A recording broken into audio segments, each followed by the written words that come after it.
Oh, okay. Yeah, I had to reboot my computer this morning because of all the. Let me open up Skype here. Sorry about that.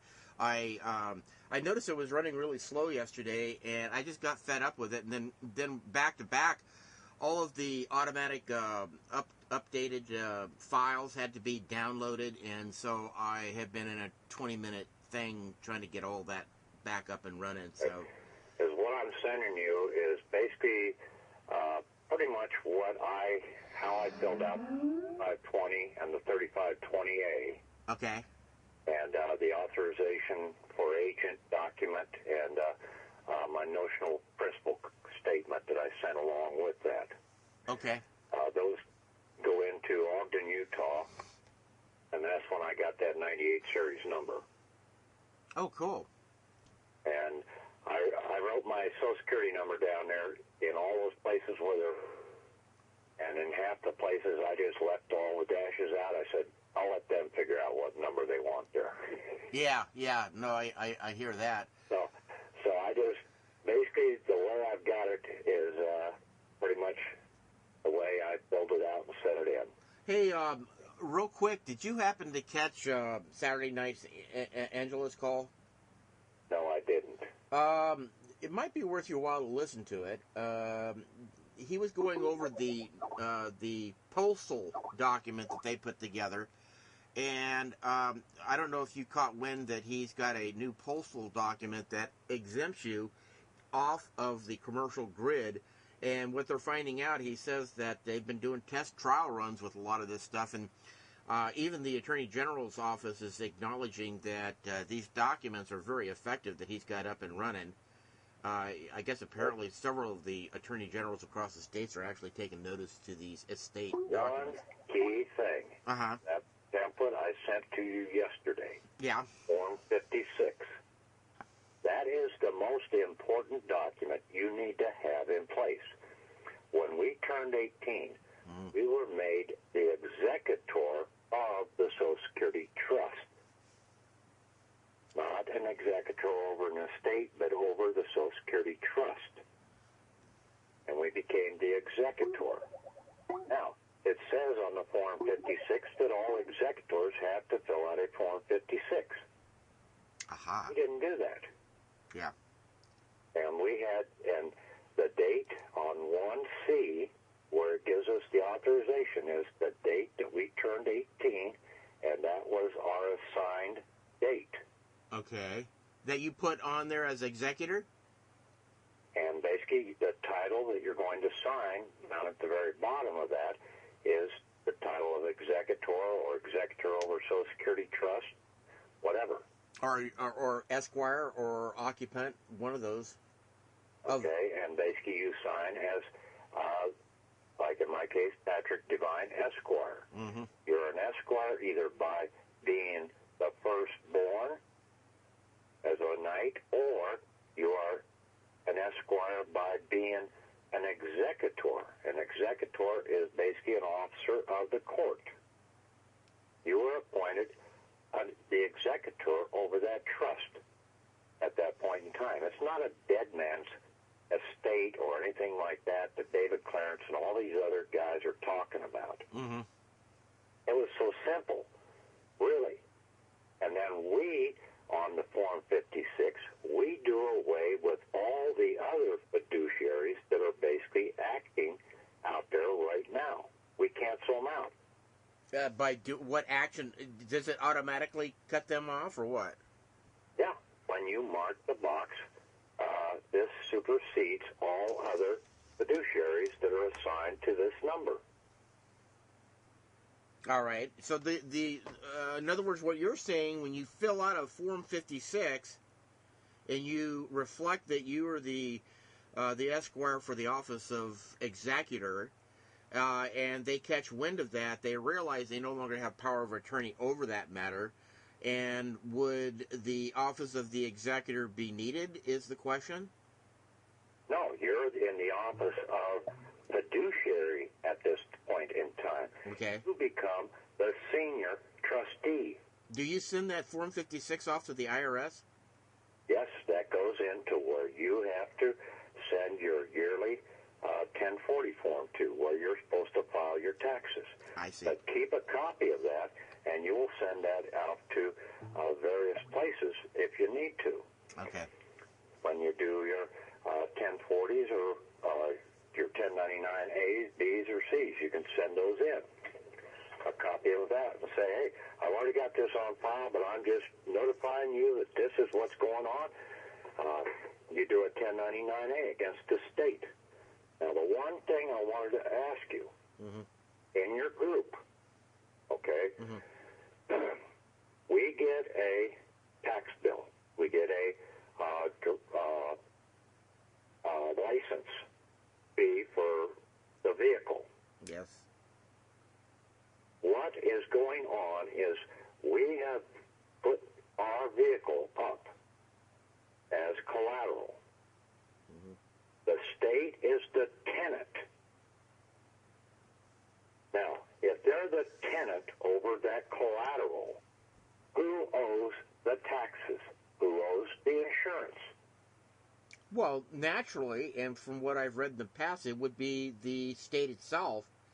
The state was supposed to execute that, and I can't remember what document it was, but at the end of the year, everything that accrued at the state level as a debt, I think it may have been the comptroller, but they were supposed to execute that out of the investments of the securities that they invested into. The debt side was supposed to be taken out, and then they were supposed to return the interest back to you. Yes, but the thing is, you've got to claim it. Okay, so an unclaimed dividends or an unclaimed funds will not do that? No. Basically, you turn around and you do a 1099-C. You cancel the debt. Okay? And then down in Block 7 on the 1099-C, this is what I want you to take a look at. Okay, Block 7. There. And it says, basically, that would be how much that license fee was. You would put that in there, and then you have to fill out a 1099-A and claim that for the abandoned funds. I see. So you have to have... to learn the ABCs. And would you also send a fiduciary 56 along with that? Yes, I would send one to the state. Yeah, that way that they've got notification. Yeah, when you send them their copies, but you're going to send, you could send most of these things off to the IRS. Would you do that with a tax bill coming from the IRS? Huh? Property tax, yes. You would do that with the property tax too? Yes. All right. So you would file a 1099-C, and you would put the total amount that they're asking for in there, and then you would have a 1099-A as an abandonment that would accommodate that with a Form 56. Right. Okay. I have to write this down here. All right, good. That's great. That's what I want you to look at from that aspect. See, we were never taught the 1099-A's, B's, and C's. And so we have to try and figure this out. And we know that the state or the federal government is the tenant over our property. We are allowing them because with the Social Security, we did not pick up our accounts and take them and run away with them. So basically right now we're allowing them to have tenantship over our accounts. Now they owe us payment periodically for the usage of that. They are the ones that owe the tax on that. And that tax is really owed to us. But wouldn't they inevitably just take that out of the gross gain anyway? No, because basically we don't claim it. So basically they get it as unclaimed funds. Okay, what's the story with these unclaimed funds? I mean, it appears to me that the unclaimed funds, the comptroller, almost every office I have ever looked at has got an unclaimed funds application. How is that used to basically do what you're saying? Well, basically that wouldn't come into play if we're filling out and we're doing the ABCs like we were supposed to learn them. I see. Okay. So in other words, the unclaimed dividends is if you don't have the knowledge of the ABCs. Well, you could try it, but I think that the unclaimed funds is basically they're claiming them. Yeah, but they've, publicly, you can go to their site and they've got an unclaimed dividends, unclaimed funds and unclaimed dividends form, and they're cordially inviting you to put a claim against something. And see, that might be what the capper funds are. Well, it was my understanding, this is what my understanding was, is that when they do the drop down, in other words, you go for your PG&E bill and they go ahead and say, yes, you're approved, you're pre-approved with your credit line for the PG&E. PG&E sends your first bill. It was my understanding that that's not a bill, that's an endorsed check that you give back to them to cancel out the debt. Right. And if you don't do that, you pay them cash, those credits are sitting there at the comptroller waiting for you to claim it. If you do not claim it in 3 years, then they collect it and put it into the coffers. But the thing is, okay, you end up paying the thing with Federal Reserve dollars. What they owe you is real asset value. Yes. For the usage of the land. They owe you in silver. That is how the white man is supposed to be paid, is in silver. So are you saying that when you do a 1099-A of abandonment that you get those funds back in silver? You should basically get them back in full asset value, which would be backed by silver. Well, there was a report that I was on the call with another gentleman that said that the new dollar that they've got coming out is redeemable for gold or silver. And I thought, well, that's interesting. Well, I've heard that. I've heard that stuff for about the last 2 years. That we're coming out with a new dollar, and it's going to be backed by gold and silver. Comes the date that they say it's supposed to be in effect, and nothing. Yeah. So I don't hold any credence with these guys saying anything along that line until we basically learn to understand and operate the 1099-A, B, and C the way we're supposed to, okay, pick up the funds, because they're the ones that owe the tax on the vehicle. They're the ones that owe, and basically this is a payment being made back to us. So we think we owe it. We owe nothing. Yeah. Well, something just clicked in my head here. You know, with Christian Walters, with he's doing with merging the titles, that stuff is good on the private side, but with what you're talking about is on the public, and I've always kind of leaned towards the way that you're talking by using their forms, which is what they've pre-approved and what they know actually is supposed to work. And this stuff that Christian Walters is doing, I don't see that there's any effectiveness by doing a merging of the titles by taking the assets. I mean, if you could do the same with these forms like what you're talking about, I think that that's more the proper way than what Christian Walters is doing. Yeah, because, see, once we fully understand how to do the 1099-As and Bs, the Bs turn our paycheck, any check that we get and deposit into the bank, it turns that Federal Reserve dollar, it goes out and picks up 9 more and merges that into one real dollar value in our checking account. That's what the 1099-B does. So you're saying for every dollar that you get for a job, you get $10 back in your account by doing a 1099-B? Oh, no. You're getting paid one Federal Reserve dollar. Yeah. You have to be paid in real money. Yeah. To get paid in real money, you have to do the 1099-B. That form then goes out, gets the other 10 Federal Reserve dollars that out of circulation, pulls the asset from the company that paid you, the real asset value, and hands it over into your checking account. Okay, but the real value It's not $10. It would be just $1. It's just $1, but it's real value dollar. Yeah. You just collapse down the national debt, $9 that the bankers are using and causing inflation, which is a banking tax.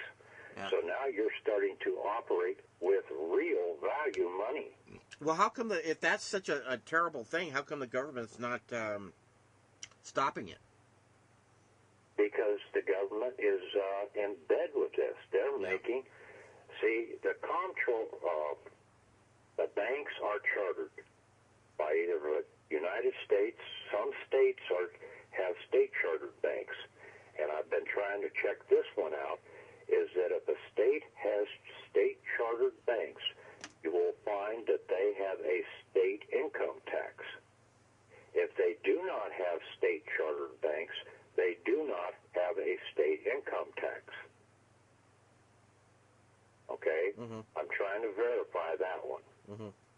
Well, wouldn't that be considered under the Sovereign Immunity Act? In other words, that they're too foreign to each other. You've got somebody that's outside the state. A state bank would not be a foreign entity. Well, we're not going to even bother going that way. We're just looking at how the money flows.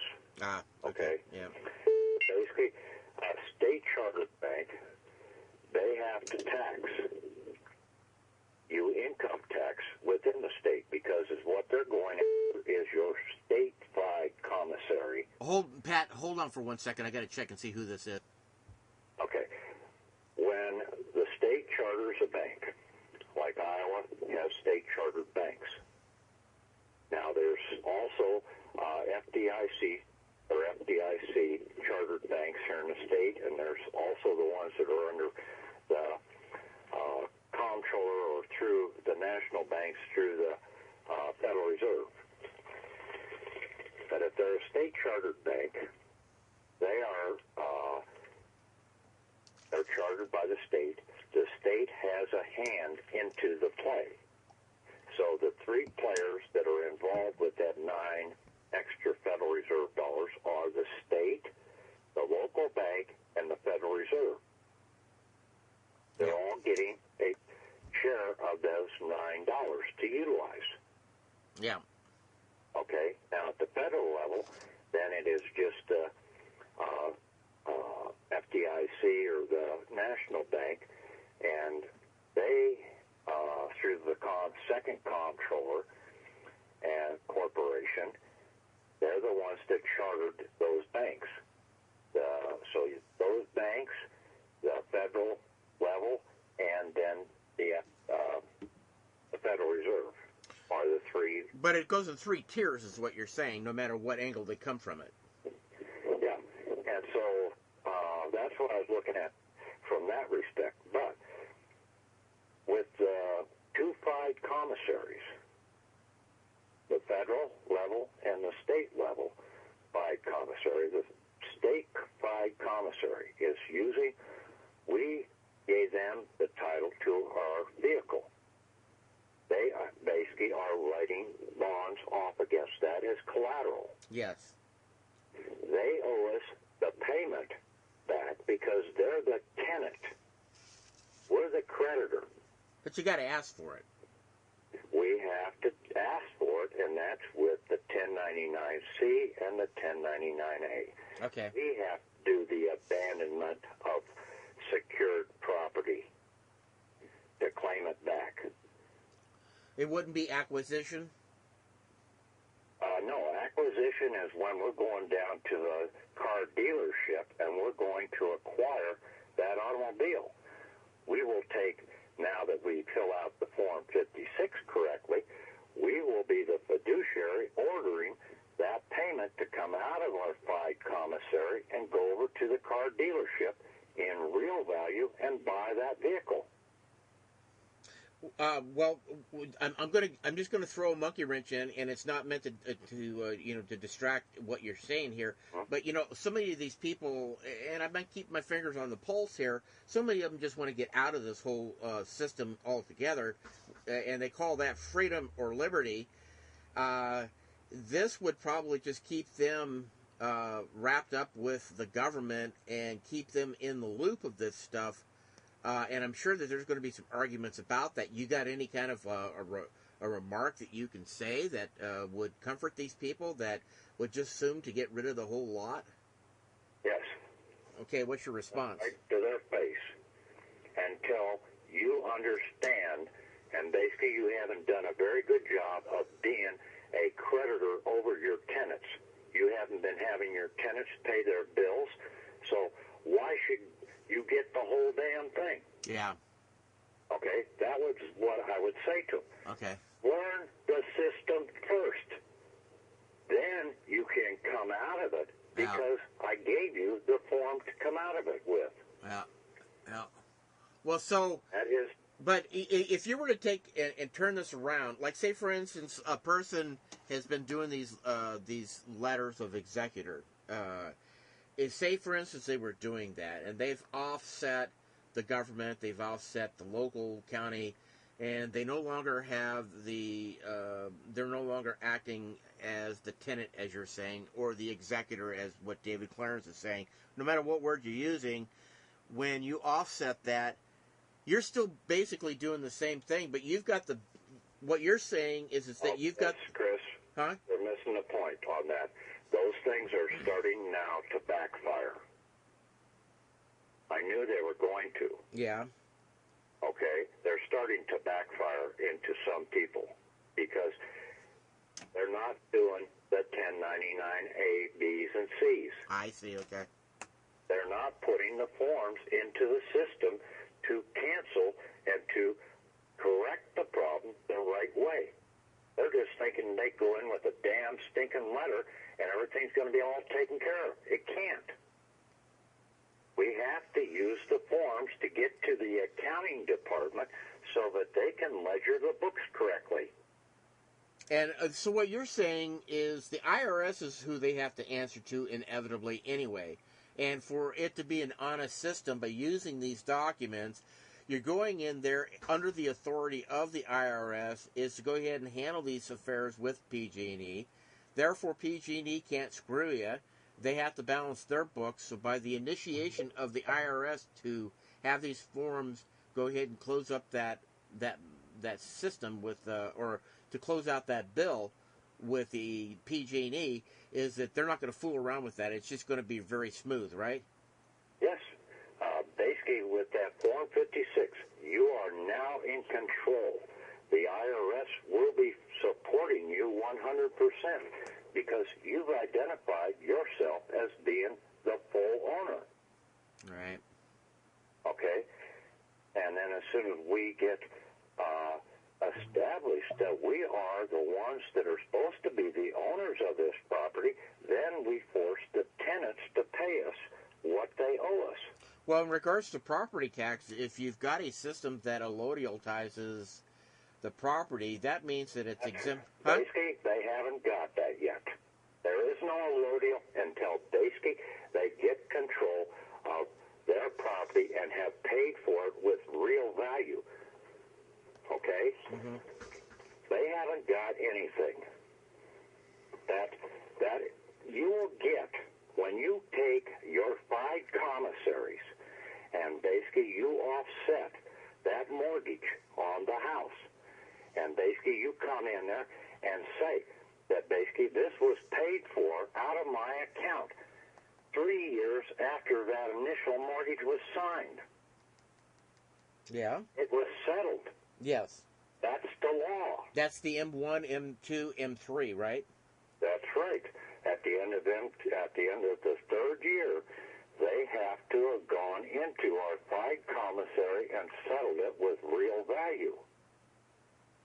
Now, once people start understanding how the money system works, then they can go into court and hold their feet to the fire, and the best player that they've got on their side is the CID of the IRS with the Form 3949A.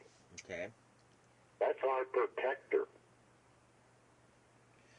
All right, so I'm trying to wrap my mind around this. Let's just take one situation at a time.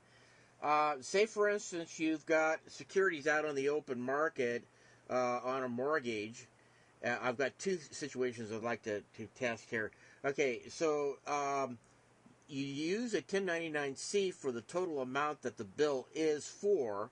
Therefore, it cancels out that, and then you do a 1099-A as an abandonment claim against any remaining monies. Is that kind of like where you're going with that? This is for the securities out on the promissory note. Yes, you would put a claim in there that basically, like the market value, what you have paid in, okay? And if you paid in with real asset value out of your checking account, say like the house was $100,000, and in the first year you paid out of your checking account with real asset value $27,000. Okay, what you're going to go in and do is cancel out the $100,000 out there, but they owe you back at least $25,000. Yes. Okay, in real asset value. So that would be the secured property that you would need to claim back. Something along that lines. We need to think this thing through. That's why I was trying to get in touch with you to basically go and get with your group and start thinking along this other line. Okay. Not the line that everybody else has been thinking, because it's sort of like General Patton said there, that basically if everybody is thinking the same way, somebody ain't thinking. Yeah, and I have to tend to agree with that. And the beauty about all these different organizations is that if you can stand back and just grab the essence of what it is that they're sharing and not just head over heels just jump in with all fours, and just stand back and look at it, eventually what will happen is all these groups are talking basically about the same thing from different points of view, and then you have the opportunity of being able to move a little more smoothly to what would be the more appropriate way of dealing with this stuff. Well, that's what you need to do, okay, to make this fully function in both level 2 of the pyramid game. Mm-hmm. We right now are down on level 1, and it is full of traps. You will see that in that one American Remedy that I sent you. Page 4 is the game. Okay, page 4. Okay. Okay, and we need to move up to level 2. To move up to level 2, you need to do your Form 56 and start operating with the 1099A, B's, and C's. Now, to fully function in level 2, you need to have a living trust set up. Okay. You need to have that 98 series number, not a 38 series number, but a 98 series number as a trust. Okay. It's a trust. All right. And you're going to have a living trust. So, a living trust in the private holds an estate. Now, the series... Private is only land. Okay, the 98 series is an tax exempt EIN number? Tax exempt except when you go out and make unjust gains. If you make unjust gains, you are still always going to be held taxes. Yeah. All right. Now, we can turn around and then we can do an asset transfer. The trust setup. Hang on just a second. Sure.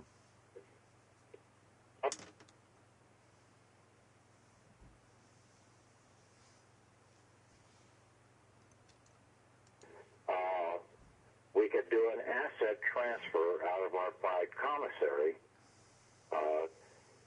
put it down as the examples I have there.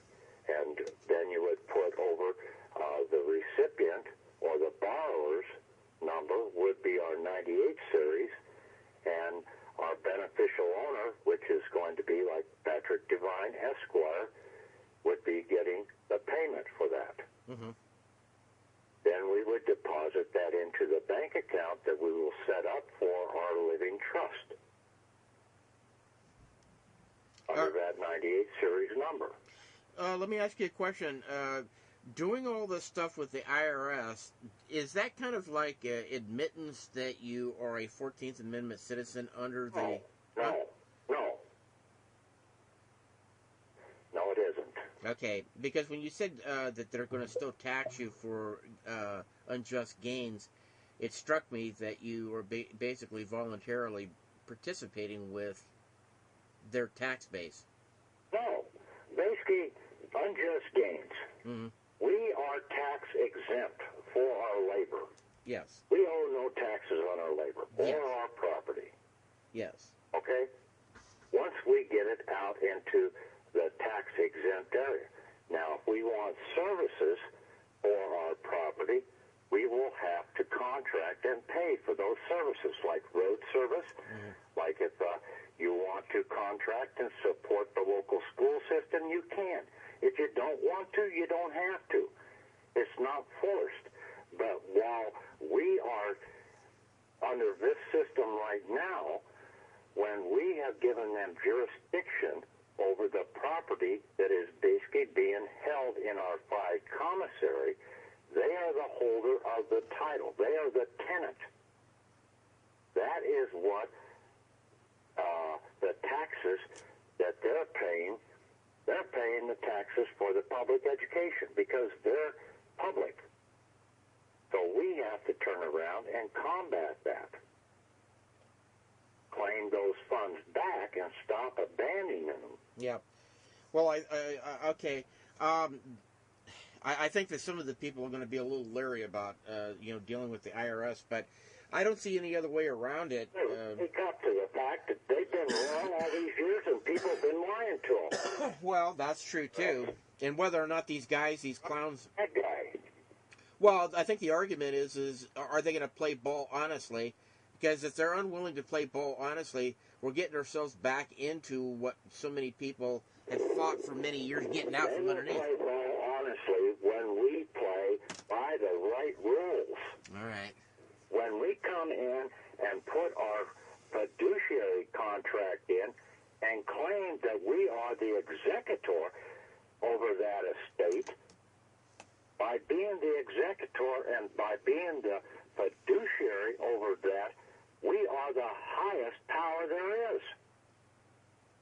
They have to follow our orders. Well, sounds good, but we'll find out, I guess, soon enough. The way the thing is set up, it's not, well, it sounds good, but I don't believe it because we haven't really seen it. Yeah, you haven't seen it because nobody's been doing it. Yeah, right. Well, outside of the fact that maybe some of these politicians, they've got this technology down pretty good.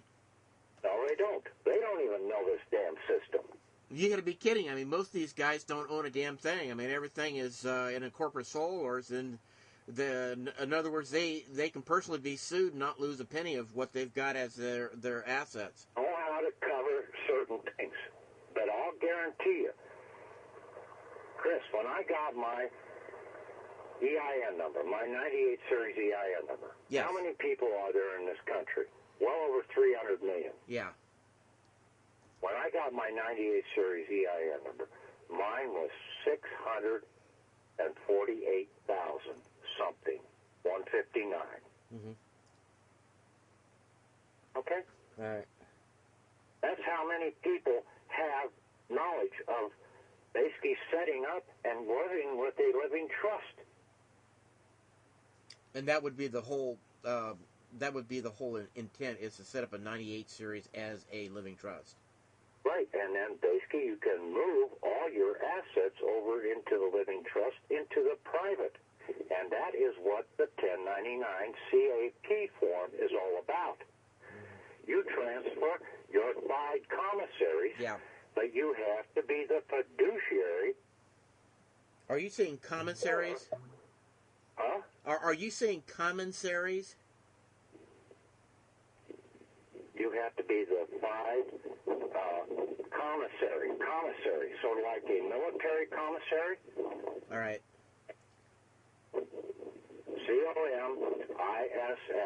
COMISSARY. A commissary store. Okay, I'm just writing that down. I'm going to have to look at... Did you put that in your definition manual that you put together? Yeah, okay. Basically that's what it is. It's the old Sestake. Ah. They took the name Sestake and converted it into Fide Commissary because Fide stands for trust. Commissary stands for where all your assets are being held. It's like a commissary store. You need something, you go down and get it. All right. Give him a call.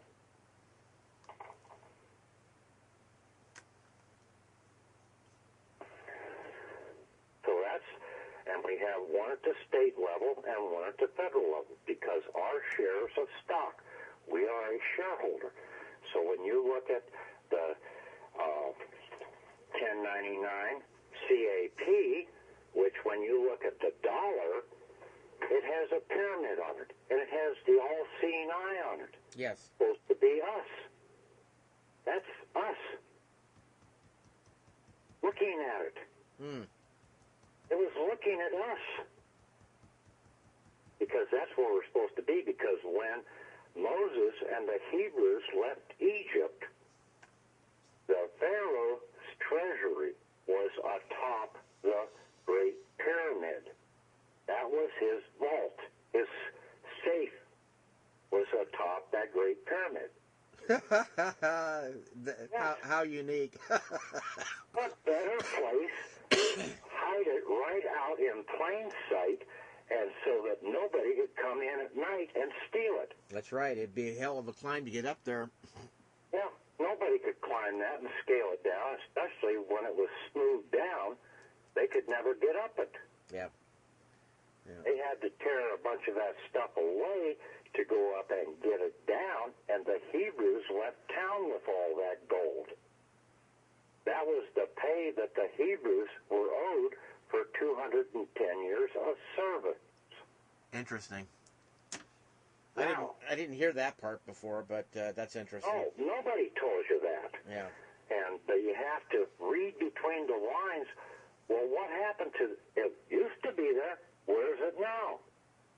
Well, maybe that's the reasons why they were the king of Egypt came after Moses, as he finally realized that he'd taken all the gold. Yeah, he kept looking out. He got to him and says, "I don't like that. You don't see my pretty sight. All that gold shining down upon me." Yeah. No, that's kind of interesting. But I bet you that's the reason why they ran him to the sea, and that's now the splitting of the sea is a different story. But here's another one for you on the dollar bill. In God we trust. Mm-hmm. Okay, have you ever seen God? Outside of manifestation, yeah, but it's a long, hard struggle. Have you ever seen your soul? Yes. You've seen your soul? Oh, absolutely, every day. No, you feel him. You have never seen him. Well, yes, I have. I mean, when you're functioning from soul. The soul and God, neither one of them have been seen by the human person. Well, that's argumentative. That's not arguable. That's a proven fact. You cannot see it. Nobody knows where that soul's at. Okay, it's in a different dimension. Now, the correlation in God we trust, it should really read, in your soul's name, we have placed a trust. Mm-hmm. And that's what they did. They placed trust in our soul's name. Your soul's name, in my case, is Patrick. And then my commercial name is my family's lineage, Devine. Yes. Okay, so the trust that they placed for me was in the name of Patrick Devine. My soul's name. Well, Patrick Devine is your physical form's name. But it's in my nominal name, okay? I see. My namesake's name, Patrick. Yeah. Okay, so we think that we know every stinking thing there is about this whole thing. We haven't even touched the tip of the iceberg, but these guys are good. They are telling us the truth right in front of our noses. Yeah. They told us, you need to learn the ABCs. The ABCs has nothing whatsoever to do with the alphabet. If they wanted to tell you to learn the alphabet, they would have said, learn the alphabet. Yeah. No, well, they said the ABCs. I'll have to go back and I've got my hands full today with documents to do, but outside of that, it looks like I'm going to have a pretty much free and easy week this week. I can go back and look at all your documents that you got that you just sent. Looks like you sent me six different documents. Yeah, especially look over that latest one that I just sent you, that American Remedy Rev 2. Okay, let's see. I put some additional clarifications on that, and then look at the game board. One girl yesterday said, you ought to patent that game board. You probably got a winner. It's better than Monopoly. Oh, wait a minute. I don't see no game board. Which one's that? Page 4. It's on page 4. Oh, it's on page 4. That's what you were referring to. Okay, all right. Okay. Yeah, it's a pyramid. It's sort of like a 3-layer chess game. All right. But it's a pyramid chess game. And our ultimate goal is to get up to the very top, the capstone, to where it is your soul, your commercial person, or your son, and your trust, or your Holy Ghost, the Father, the Son, and the Holy Ghost. You. Let's see. I'm trying to locate it. There it is, right there. I was trying to open it up through my file transfer. Sometimes it will open in the file transfer. Sometimes you got to go to the Finder's window. Yeah. All right, let me open it up. Well, that's very interesting, Pat. I'm going to post this in the group and let people. They have appreciated the recordings that we've done in the past, and because I've been dealing with foreclosure issues, I haven't been able to stay with the group as tight as I wanted to. But I'm sure a lot of people benefited from the information that you shared. Yeah, well, see, basically the foreclosures, all you need to do is go in there and basically say, it's from my understanding that basically this house is, the mortgage on this house was over 3 years old. And basically my understanding is that when my signature went onto that piece of paper, that became wagering money. And that wagering money contract has to be settled at the end of 3 years. I am going to submit a 3949A into the CID of the IRS to have this verified. Now, how far do you want to go? Because basically anything over a 3-year settlement, you have been either defrauding the government and you are now trying to defraud me as the creditor, which you have been doing for the last 5 years, because that's how much I've been paying in on a contract that I really don't have to. Yeah, because it was already prepaid out of the already paid. The Social Security account. After 3 years. Not prepaid, but paid off at the end of 3 years because they've gone and gotten our asset out of the account. Yeah. And do they actually dip every year? Or is it just once and then it's matured at the end of each year? How does that work? Basically, every year that money is in circulation, okay? And that, unless we come in and do a 1099-C and cancel that out and collapse that, say you had a $300,000 home. Well, that created $3 million in Federal Reserve notes. Mm-hmm.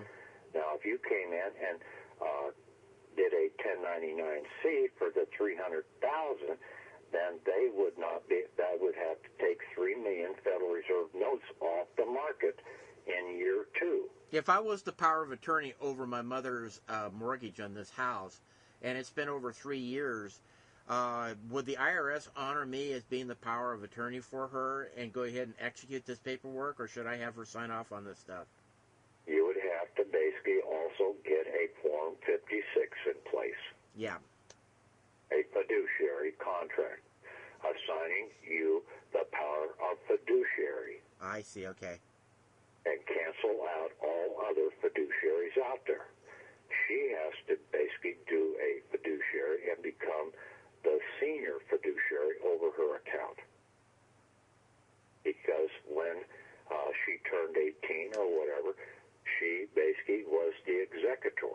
Now, she can reassign somebody else to do certain things for her. Okay, so in other words... Of that Form 56. Okay, so in other words, she has to be the one that initiates a Form 56, and then she can appoint me on that 56 in an isolated capacity to deal with this property? Yes. Okay, all right. Yeah, to deal with certain tax matters, yes. All right, good. Yeah, that's what I wanted to know right there. That's great. And then at that point, I can just file a 1099-C along with the 1099-A is to receive. Would you be receiving all the fractionalized interest and proceeds back? Is that the idea? Well, you would be getting some of it back. Some of it should be being processed back with the 1099 OIDs back to your account. Okay? Which you have not seen. They've been going to that second comptroller of the country or to your state comptroller. Yeah. Okay? There are certain things that have to be deposited back in. Okay? And they will check that. But the CID, when you address them with the right power and the right authority, and that's what people, I just get so pissed at people. Well, we've done this, and it didn't work. Yesterday, I was in there, and basically somebody said, I told him, you need to go into court and do this, this, and this. Well, we've done that. I said, stop. Wait right there. Did you address the court that you were the nominal defendant? Well, no. I said, then you did not do what I just said. Don't say that it don't work. You address the court. You address the court. Nobody has tried this. You address the court as a nominal what? Nominal defendant. Defendant. Namesake only. You are coming in there as namesake only. You cannot be held liable for your artificial person. Therefore, the living flesh cannot be thrown in jail. But you're also going to do a cross-filing against them the right way and not the way some of these people, well, we did cross-filing. No, you did not do it the right way. You have to make the United States Corporation or the state of whatever corporation as basically the defendant, and you are the plaintiff, and that they are the debtor to you.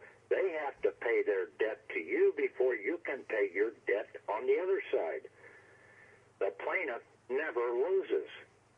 Yeah. Well, I could see some merit in that, because if they're not like, say for instance, I've got a default notification to send out today to the local county for not executing the closure of and confirmation of the property tax, and that means now they become a defendant for not following through with their duties and obligations of their said office. But see, Chris, you didn't do it right. Oh yeah, what did I make a mistake at? You didn't do the 1099-C. Right. Okay, you need to take a look at those 1099-Cs, A's, and B's, and make them work the way they're supposed to.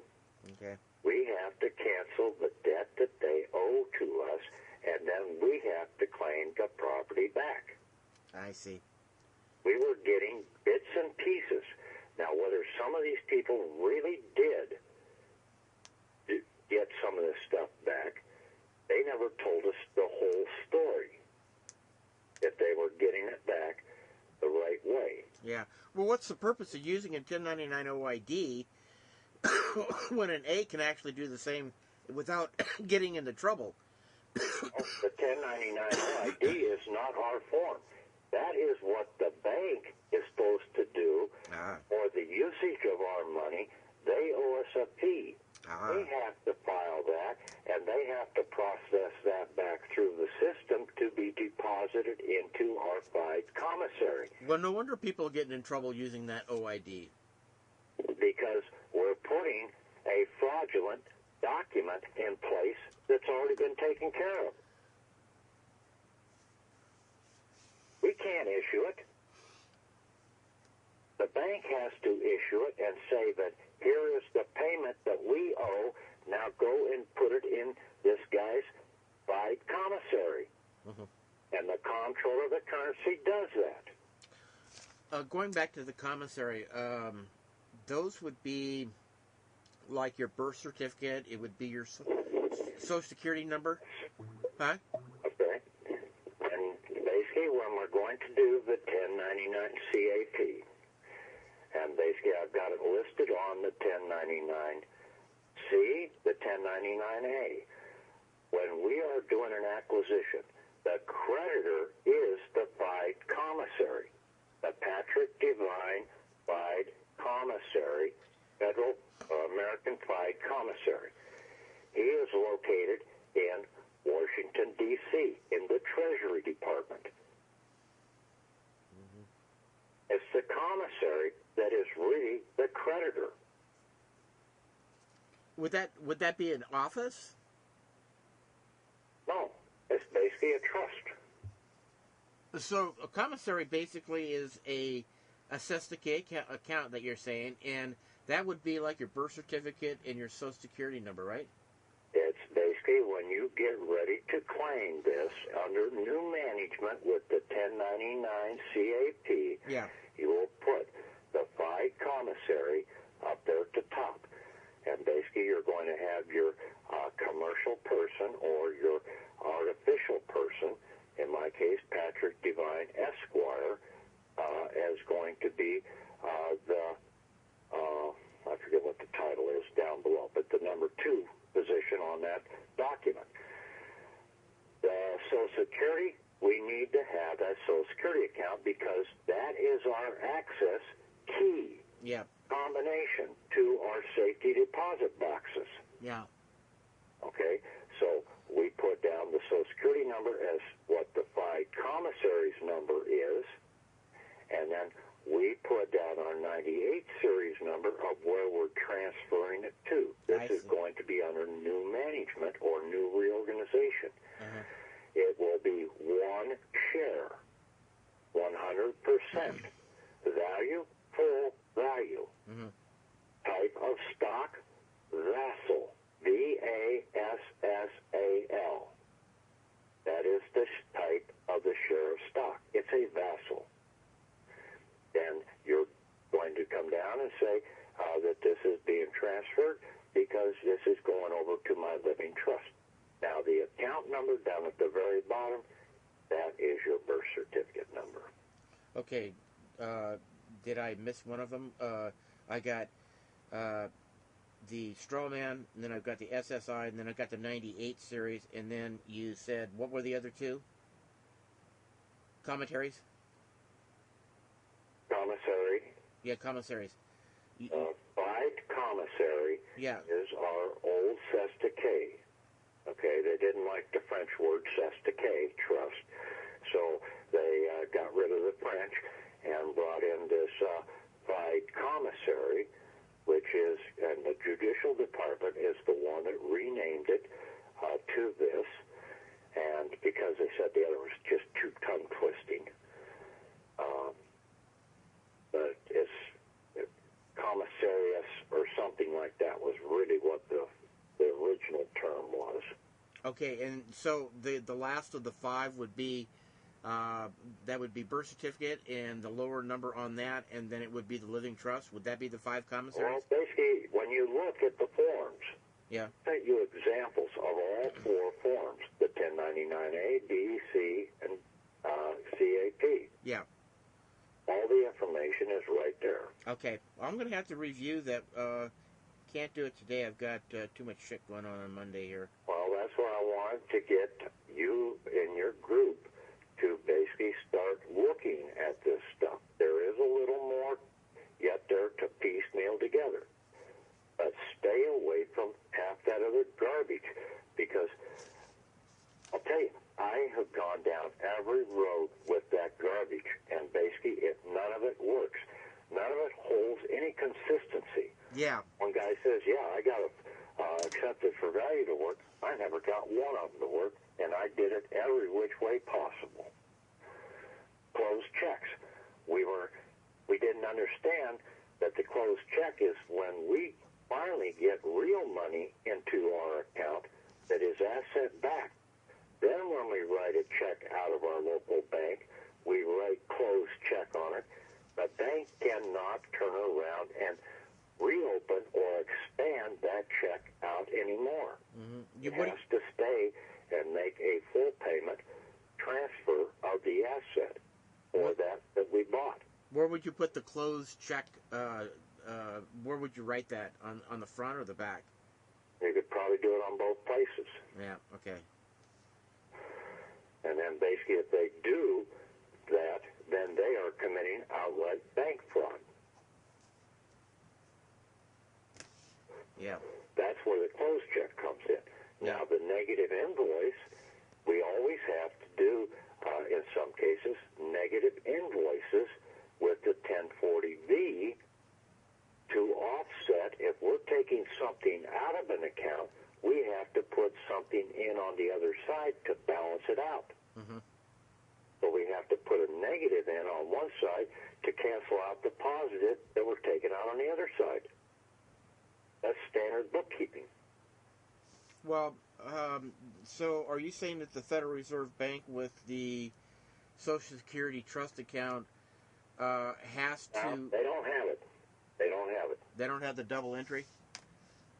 Well, they do a bunch of double entries, but basically our assets are really primarily held at the Treasury Department. The Federal Reserve Bank is just more or less a pass-through area. Yeah. And yes, they're the ones from our signatures on the checks and the loan papers and everything like that. That is what they're keeping track of. I see. Hey, well, listen, I've got a scoop, Pat. Maybe we could talk again sometime this week. The reasons why I just got up and haven't even had my coffee yet. Yeah. And I've got to get my day up and running. I had to shut the stupid computer down to set all the new programs. Yeah, well, I had to come over here this morning because I had to get that out to a couple people. Well, I appreciate the call, and I'll post the recording out to everybody in Timmy's group. And I'm not, I'm not sure how Timmy. I don't think he's got a problem with me posting that stuff because everybody's benefiting from it. But Timmy talks to you regularly anyway. I don't see any reason why he wouldn't want me to post it out. Oh. So. Okay. All right, brother. Hey, thank you, and thank you for everything. And I'm thanking you for everybody else. I know that there's a lot of people out there that just really love you. Francis Joe also wanted me to say hello to you. She said, next time you talk to him, say hello, and I'm going to just, say hello for her right now. See, I had today, and I just found out the rest of the stuff about the Form 56 just the last 3 or 4 days here. Yeah. So today I have to turn around, and I'm sending out 2 new Form 56s out to Fresno. I see. So in other words, you made a mistake on the first ones? Yeah, basically I was putting down my title as being the creditor instead of the executor. Yeah. So is the form you sent me yesterday, is that corrected? That one should be corrected. That was Rev 1, I'm pretty sure. It says F56 template Rev 1. Yes, that's what it says. All right, brother, I'm going to send all these documents you sent to me. I'm going to send them out, send the recording out, and that way everybody can have it. Okay. All right, thanks, Pat. I'll talk to you in a couple days. Okay. Bye-bye.